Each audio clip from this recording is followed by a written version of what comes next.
1999년 1월 강원도 삼척의 한 산길. 신혼여행을 떠난 부부의 차량이 먼지를 휘날리며 비포장도로를 달립니다. 한껏 기분을 내며 달리는 신혼부부의 자동차. 그런데 잠시 후 고요하던 산길에 굉음이 울려 퍼집니다.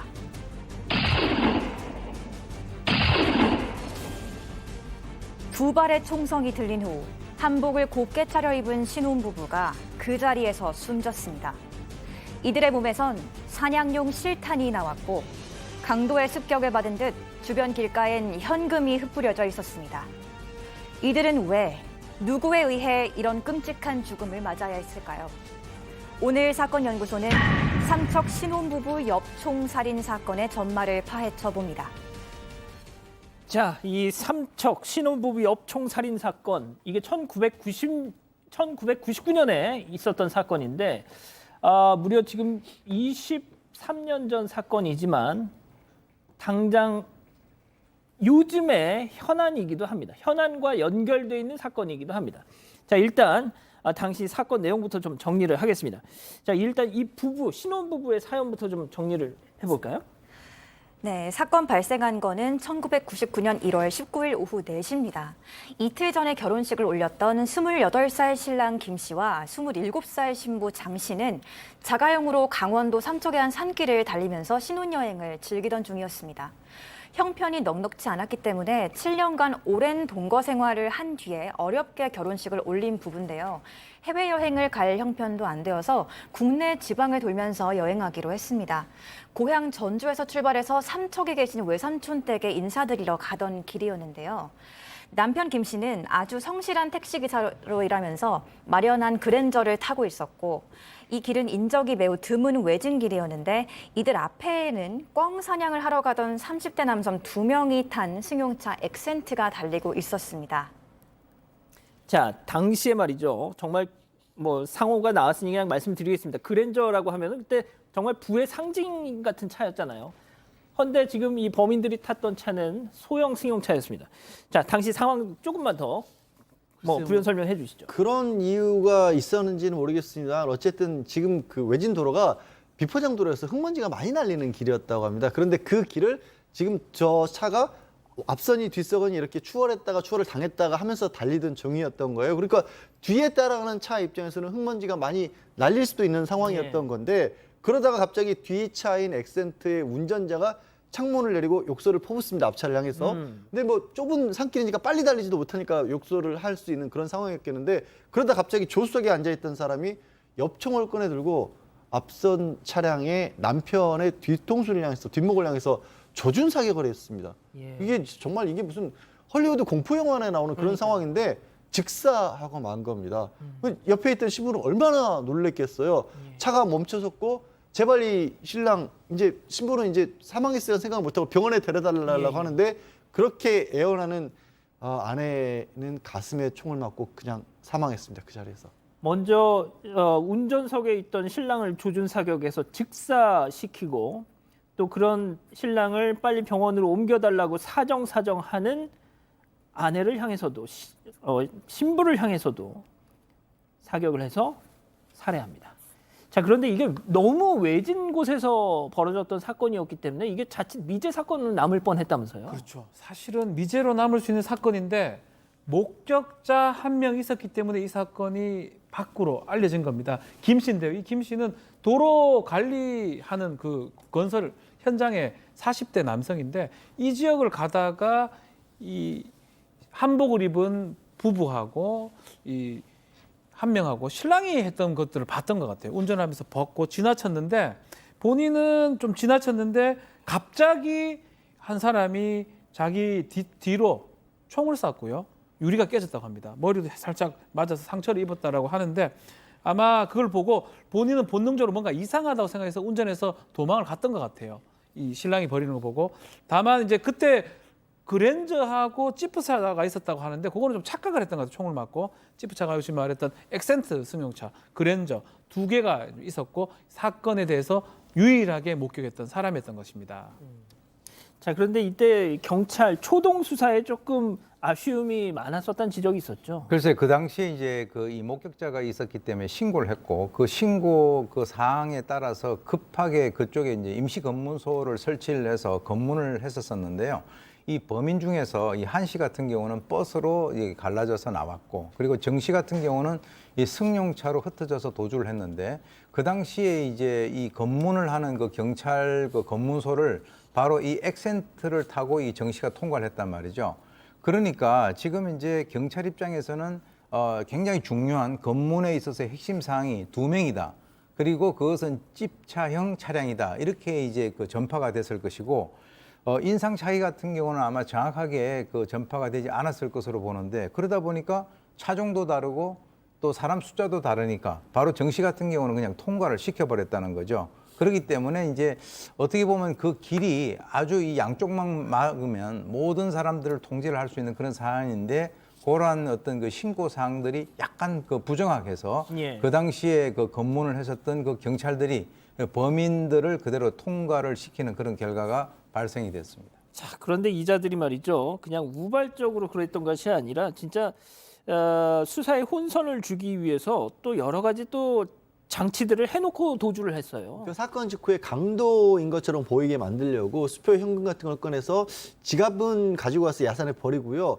그렇게 뭐 흔적을 만드는 바람에 경찰에서는 처음에는 약간 치정이라든가 아니면 강도 살인 이런 쪽으로 생각을 했던 겁니다. 그런데 이상한 게 아니, 현금은 빼갔는데 예. 뭐 시계, 카메라 이런 거 고가품 그대로 놓고 갔던 겁니다. 그리고 어떤 원한 관계도 있을 리가 없잖아요. 처음 그 길에서 마주친 거니까. 그래서 예, 예. 경찰은 실마리를 전혀 찾지를 못해서 6개월 동안 수사에 아무런 진전이 없다가 미제로 남을 가능성마저 높다고 그렇게 보도가 나오기도 했습니다. 박 변호사님, 그런데 우리나라가 총기 소지가 자유한 아니죠. 나라가 그렇지 아니잖아요. 않죠. 이제 엽총이잖아요. 엽총인데 총기를 아무나 사용할 수 없고요. 총기는 이 경찰서에 보관하거나 허가를 받고 사용할 수가 있습니다.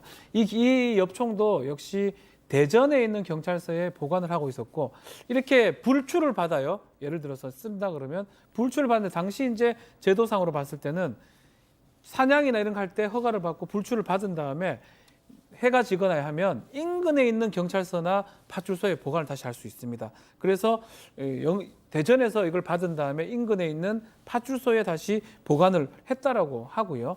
근데 다만 이제 분명 이 엽총 자체가 이탈리아제 엽총이었는데 탄 자체가 슬러그탄이라고 해요. 슬러그탄은 뭐냐면 멧돼지 잡을 때 멧돼지는 작은 총알로 죽지 않습니다. 잘 사상이 안 되기 때문에 산탄으로 해서 막 팍 퍼지는 탄인데 이 탄을 갖고 직접 사람한테 맞춘 겁니다. 예. 상당히 피해가 컸지 않았을까 예상이 되고 이 사건 이후로 이 슬러그탄의 해외 수입이나 소유, 판매, 구매가 전면적으로 금지됐던 것입니다.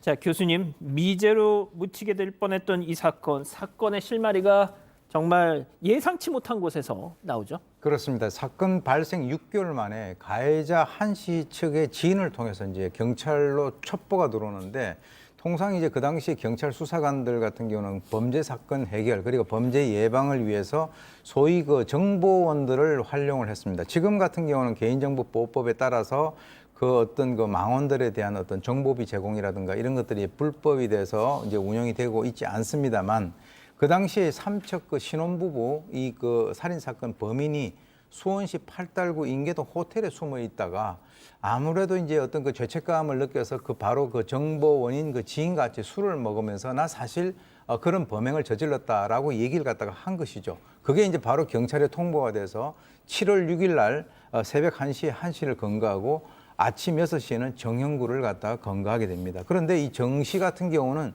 이 수원으로 돌아와서 생필품 도매를 하는 그런 그 종합 무역 회사를 갖다 차려서 이 밑에 있는 직원들 한 7, 8명을 갖다가 운영을 하고 있었었는데 예. 어떻게 보면은 왜 그러면 이 술을 마시면서 주위 사람들에게 그 얘기를 했느냐? 통상적으로 이 임금님기는 당나귀기 같은 그런 그 개념으로 누군가에게 자기가 마음속에 가지고 있는 것을 털어놓으려고 하는 그런 욕구를 예. 본인이 자제를 할 수 없을 때 그런 행동이 발생이 되는데 6개월 만에 이 사건에 있어서 결정적인 실마리가 풀리게 됩니다. 자, 양 변호사님 가장 중요한 거 도대체 왜 신혼부부를 향해서 그렇게 총을 쐈느냐? 앞서 말씀드린 것처럼 외길이었고 비포장 도로에서 흙먼지가 날렸다라는 거예요. 그래서 처음에 이 범인들이 자신들은 비포장 도로라서 천천히 갔답니다. 먼지 안 날리게 하려고. 근데 뒤에서 왔던 차가 자기를 추월해 가니까 이게 전 운전하신 분들이 정말 쓸데없이 자존심 아닌 자존심 세워서 예. 그렇게 경쟁하는 경우 있잖아요. 그런 일이 벌어진 겁니다.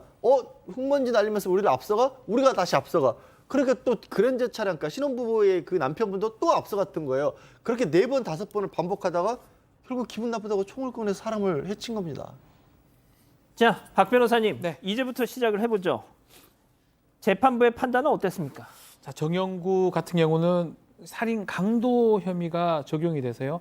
사형이 선고가 됐습니다. 그리고 이제 한 땡땡씨 살인 방조 혐의가 적용이 돼서요. 징역 5년이 선고됐는데 요게 1심부터 대법원까지 그대로 해가지고 확정이 됐는데 아마 뭐 본인 입장에서는 신혼부부인 거 알고 있었냐 그 질문에도 답을 했던 것 같고요. 왜 아내까지 죽였냐 했으니까 은폐하려고 했다라고 답변을 했는 걸로 보입니다. 지금 정영구는 사형을 선고받고 아직 복역 중이고요. 그 살인 방조를 했던 한모 씨는 지금 출소를 했는데 이 아이들이 당시 있었어요. 그 나중에 아이들이 손해배상 청구를 해서 1억 2억 정도 정영구한테 재판을 받았는데 돈이 없다 해가지고 정영구는 그 아이들한테 손해배상금을 이행을 하고 있지는 않는 상황입니다. 자, 바로 그 사형수가 됐던 정형구가 제가 예수를 알게 되면서 나에게도 사람으로서의 가치가 있을지도 모른다는 생각이 들면서 나의 남은 생을 계속 살도록 허락해 주신다면 내가 진짜 모범적으로 살고 복음을 전파하면서 살고 싶다면서 사형제 위헌, 소원 여기에 지금 참여를 했다고 합니다. 자, 그런데 그 공개 변론이 오늘 지금 끝났겠네요.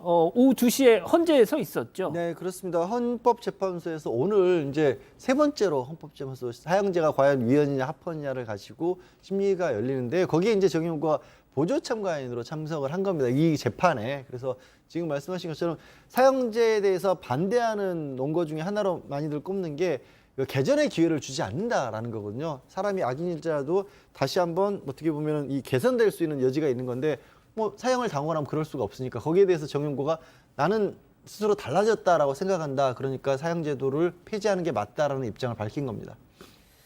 자, 교수님, 제가 조금만 더 말씀드리면 정영구가 지난 5월에 그 사형제 폐지 운동을 벌이고 있는 한 개신교 목사님을 통해서 무슨 편지를 전달을 했다는데 이런 내용이었어요. 사형은 인도주의적 관점에서 볼 때 허용될 수 없는 문화국가의 수치다.